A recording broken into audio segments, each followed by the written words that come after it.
What's going on, guys? It is Sneed from Sneed Mobile Tech, and in today's video we're covering a quick update from Sprint on their new and freshly launched 5G network. So in terms of Sprint 5G, they've been pretty quiet and mum on what's been going on from their side, but it looks like they were preparing for a pretty decent launch.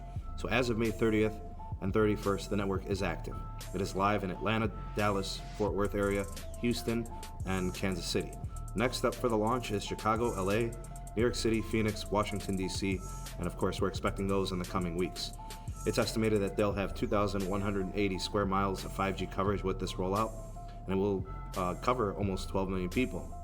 So the actual smartphone that they're using, and it's kind of pictured here in the screenshot, is the LG V50 ThinQ, which is coming in at about $1,152. And they're also offering an HTC-made 5G hub. Some of the different things that they did in the testing, which I was able to kind of view and watch from CNET, the PUBG, famous PUBG game that was downloaded, I believe, and installed in 3.5 minutes. And the game is a 2 gig size data download. So while connected to the 5G network, it was able to do so pretty quickly. Now in LTE, on Sprint's LTE network, this was only at a 3% download, so clearly a big distinction in download speed. Upload was not emphasized. Sprint did mention that the upload would be addressed in coming weeks, so that could be kind of like a don't hold your breath situation, kind of like what we saw with Verizon with their upload problems. But download speeds were somewhere in the neighborhood of 100 to 700 megabits per second, and an average of about 450 megabits per second, which is very, very good. The 5G that is being utilized here is the 2.5 gigahertz spectrum, and it does offer more range than the millimeter wave that we're seeing from the other carriers at this moment.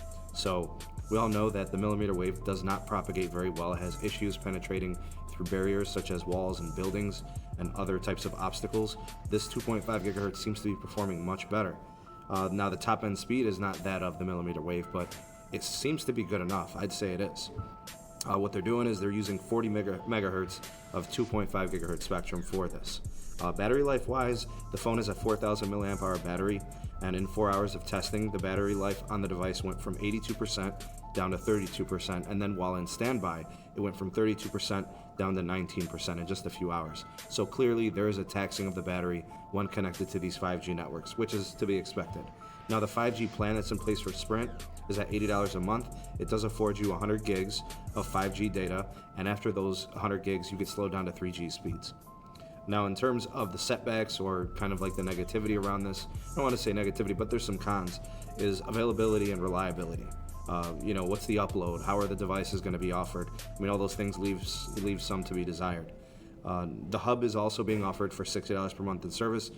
You will be slowed down to 2G speeds after the 100 gigs of 5G LTE data.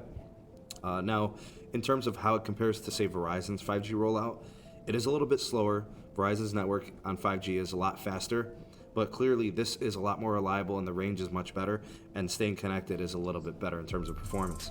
All of this data that was collected in the testing was done in the Dallas location. So I like the speeds. I think they're fine. I think they're very good. I like the connectivity. It seems to be reliable. I also like the range. It looks to be better than what any other carrier is offering. What I don't like, obviously, are the city and the market limitations. I think the 100 gig data cap, soft cap is kind of crummy. I wish it was higher or just not there. And being slowed down to 3G after, that's horrible. Or even 2G in the case of the hub.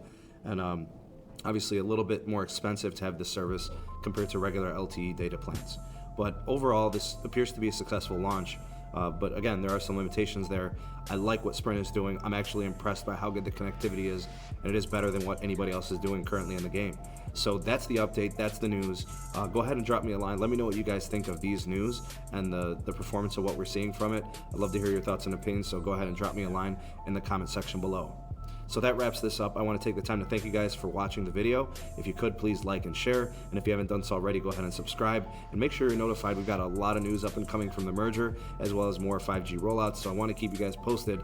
Make sure you stay tuned and stay notified for the updates. You'll be the first to know when those videos are uploaded. So again, thank you for taking the time to watch. This is Sneed from Sneed Mobile Tech, and I will see you guys on the next video. Peace.